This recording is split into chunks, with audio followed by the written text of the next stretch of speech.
जो लोग शांति से इसका वीडियो बना लेगा, देखिए यहाँ पर वीडियो बना लेगा।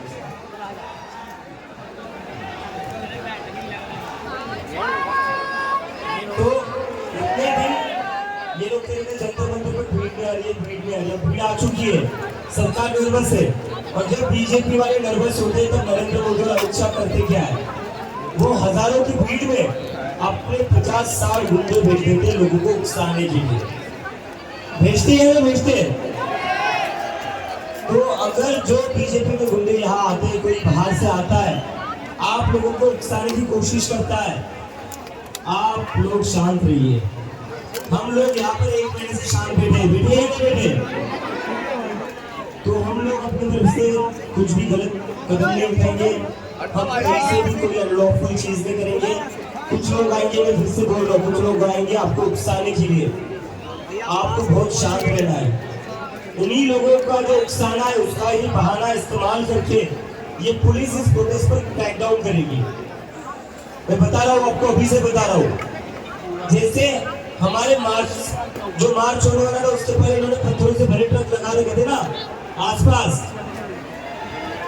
वैसे ही ये 50-60 गुंडे भेजेंगे जंतर मंतर को और रात को उकसाने की कोशिश करेंगे आपको बहुत ही पेशेंस दिखाना है, बहुत ही शांत रहना है, जैसे हम पिछले 1 महीने से। अगर हमने ये झेल लिया, अगर हमने ये शांति से डील कर लिया, तो इस प्रोटेस्ट को कोई यहाँ से उठा नहीं सकता, इस प्रोटेस्ट को कोई यहाँ से खत्म नहीं कर सकता। हमें कहीं से भी किसी से भी एग्रेसिव नहीं होना है, बिल्कुल एग्रेसिव नहीं होना है। और मैं बता रहा हूँ, अगर कोई एग्रेसिव होता है वो कॉकरोच जनता पार्टी का सपोर्टर हो ही नहीं सकता, वो कॉकरोच जनता पार्टी का सपोर्टर हो ही नहीं सकता। और अगर कोई एग्रेसिव होगा उसको कहना भाई साहब आप बाहर निकल जाइए, सीधा कह दो आप बाहर निकल जाइए, यहाँ आपकी कोई जरूरत नहीं है, यहाँ सारे पीसफुल लोग हैं, यहाँ सारे देशभक्त लोग हैं। तो याद रखिए, कुछ लोग आएंगे आपको उकसाने के लिए, बीजेपी के गुंडे आएंगे 500 रुपए वाले।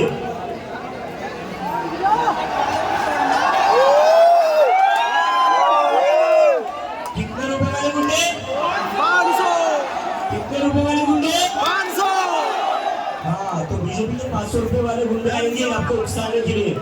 आपको शांति से बना रहना है, हमारी शांति ही हमसे सबसे बड़ी स्ट्रेंथ है। उसकी वजह से इस सरकार का दिमाग घूम गया कि लोगों से डील कैसे करें, उनको समझ ही नहीं आ रहा है। करे क्या, नारे भी क्या लगा रहे, इंकलाब जिंदाबाद, भारत माता की जय, वंदे मातरम, जय भीम।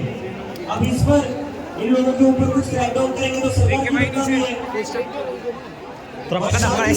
यूट्यूब पे छोड़ेंगे। इस सरकार के सामने जो भी शांति से बैठता है ना, उस सरकार के सामने इस दिमाग का ब्रेन फ्रीज हो जाता है। क्योंकि क्या है ना, गुंडों को आदत होती है बस गुंडागिरी करने की, उनको समझ में आता है नॉन वायलेंस पीसफुल लोगों से कैसे डील करें। तो हम जितना पीसफुली बैठेंगे उतना ये ज्यादा लोग एक्सपोज होंगे, जैसे परसों हुआ जो नहीं होना चाहिए था।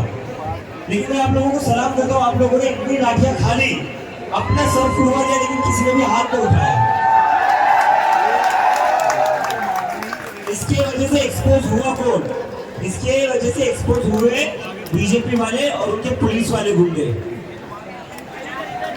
तो शांति में बहुत ताकत है, पीस में बहुत ताकत है, नॉन वायलेंस में बहुत ताकत है। उस ताकत को आप अंडरएस्टिमेट मत करिए। इसी ताकत की वजह से हमें आजादी भी मिली थी 1947 में,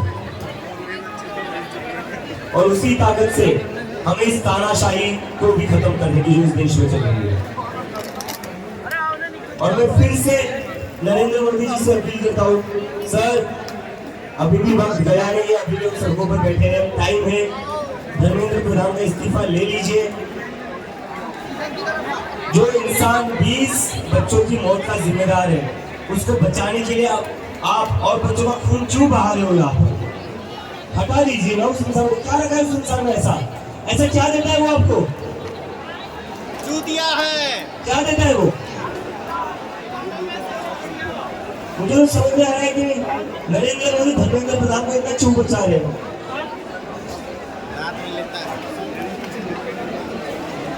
तो मैं नरेंद्र मोदी जी से रिक्वेस्ट करता हूँ, अभी भी टाइम है, वक्त गया नहीं है। आपने जो कल ऑर्डर दिया था लाठी चार्ज करने का लड़कियों का सर फोड़ने का, लड़कियों के कपड़े फाड़ने का दिल्ली पुलिस द्वारा, वो बहुत गलत था। लेकिन अभी विभाग ने गया है, धर्मेंद्र प्रधान का इस्तीफा ले लीजिए।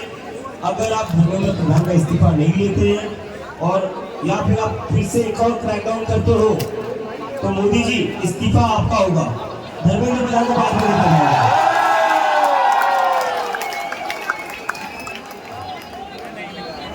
और नरेंद्र मोदी का अगर इस्तीफा हो गया तो फिर से उसी रेलवे स्टेशन पर जाना पड़ेगा चाय बेचने।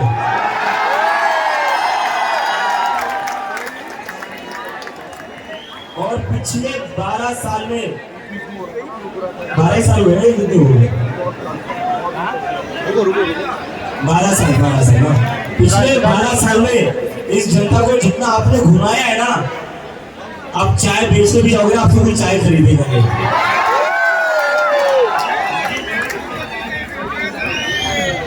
और पीएम के फंड का भी पैसा होगा, अगले पीएम लेकर जाएगा तो आपके पास बचेगा क्या?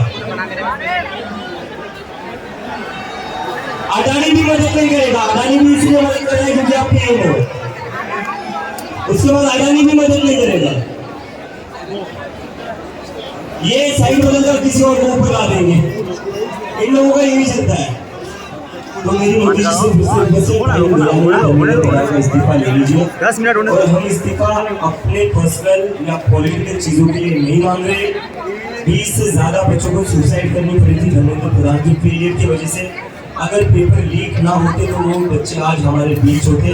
और इतने सारे हजारों लोग जंतर मंतर पर इतनी धूप में या फिर अभी रात के 12 बजे यहाँ पर बैठे हुए नहीं रहते।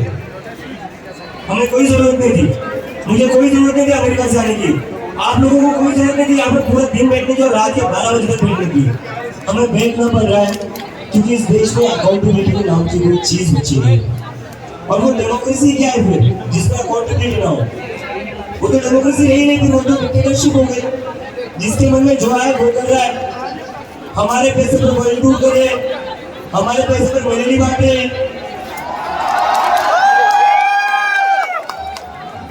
और जहां जहां कोई सस्ता मेडल चिपका लेते अपने माथे पर। तो ये तो मतलब हमारे पैसे पर बस क्या कहते हैं उसको, ट्राइबल इन्फ्लुएंसर्स होते हैं, वैसे लाइक जी रहे मोदी जी आज इस देश में, आज उस देश में। तो ये सब बंद कर दीजिए, कुछ एक्चुअल काम करिए। और एक्चुअल काम करने को मेरी पहली आपको सजेशन है, पहली एडवाइस है, धर्मेंद्र प्रधान का इस्तीफा आप ले लीजिए। बहुत दुआएं मिलेगी आपको, अगर नहीं लेते तो बहुत परिवारों की बददुआएं भी मिलेंगी।